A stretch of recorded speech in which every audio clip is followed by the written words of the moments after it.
Hi, I'm Dr. Margaret Collins Hill with Consults in Hypertension in Wilmington, North Carolina. The question this evening is how to calibrate a blood pressure cuff. Making sure that your blood pressure machine is accurate is very important because small differences can make a difference in what medications may be adjusted.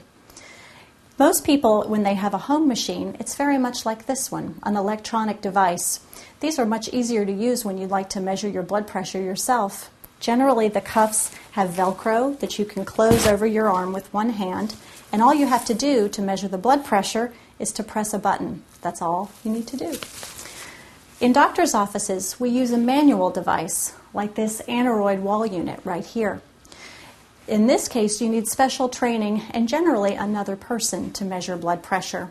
The cuff goes around the arm in the same way, but you have to listen over the artery to hear the pulsations come and go to know what the blood pressure readings are. When we talk about calibrating a device, it implies zeroing out a scale or actually changing the machinery. This isn't really what we do with these devices. In my hypertension clinic, I have my patients bring their home machine in on several different visits, and we make readings from their home machine and then against the wall unit at the same time under the same circumstances.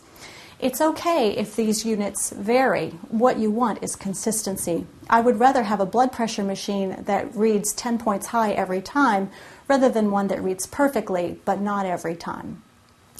When you're checking your blood pressure at home, you want to be sure and follow proper technique and write down all of the values that you obtain.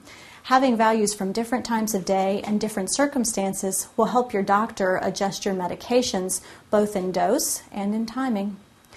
If you're worried about your blood pressure machine, bring it in and have your doctor check it against the manual device.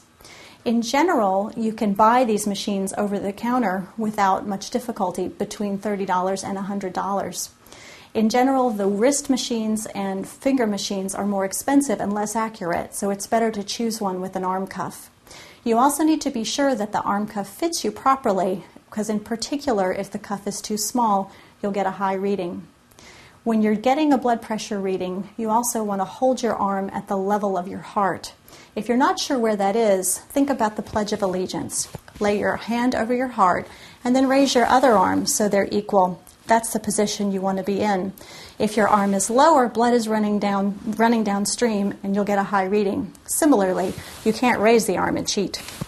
So to recap, to calibrate your blood pressure cuff is really to measure against another source of blood pressure measurement to be sure that they match reasonably and that the blood pressure readings are consistent. Be sure that you get a good machine. Try to get one with an arm cuff and make sure it fits.